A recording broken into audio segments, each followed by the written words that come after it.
driver trainer Dustin Ingraham, Ingraham.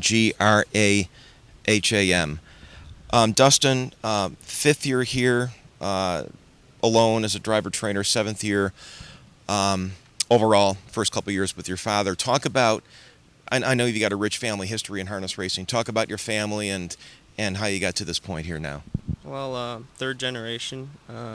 My mom's father was a horseman, and her brother is one of the top drivers ever in wins. Walter Case, he's got like 11,000 wins, and my dad, he's got like 6,000 wins. So, yeah, definitely a rich family in it.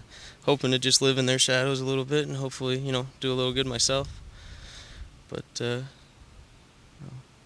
not much else. What about advice? Does it flow freely, or are they kind of like, do you get left alone now?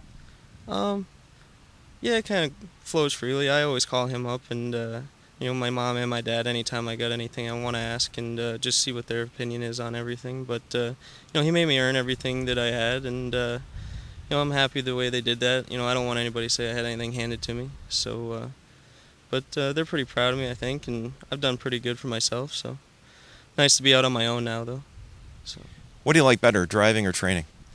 um, I always wanted to be a driver, but kind of gotten to the point now where I really just like looking at my own every day, and still want to drive, but it's nice to put your work in all week and get that benefit, and opposed to just getting on the bike for a couple minutes. But and it's probably a little more money in it for me as far as a trainer as so far, but wouldn't mind being at the point where somebody like Tim Tetrick or something is to get into those big races. But right now, just training mostly.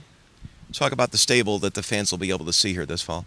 um a fool for Mark's back. I've had him here. I think this is the fourth year. He's always good here, so had a really strong season with him so far. He's been a little off the last month or so, but I think he should be strong here. And a couple of cheaper horses, Art at Heart, Lover's Delight, Mini Shark, all pretty good horses that'll be good in the cheaper classes. They should be close every week, but I think I got a pretty good stable here.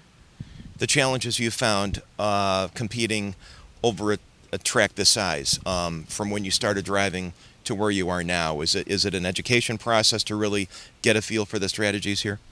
Yeah, I mean, we go a lot of odd distance races here, and I think being here for the last 5 to 7 years, driving and this and that, I think it helps, definitely drive each distance a little different. And, a lot of these guys come from half-mile tracks. I'm always usually on a bigger track, and the half-mile track guys are always a little too aggressive when they first get here. So, yeah, it definitely helps knowing the track and, like I said, knowing how to race the distances and whatnot, so. A Fool for Mark, probably your best known horse, at least over the past few years for fans here. Horse of the meet 2 years ago.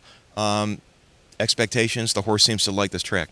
Yeah, last year was off year for him, but after he got done the horse of the meet here 2 years ago, he had broken a hock, and he was 5 years off, or 5 months off, I mean, and it took me a while to just get him back into form, but he had a really strong winter and a good start to the summer.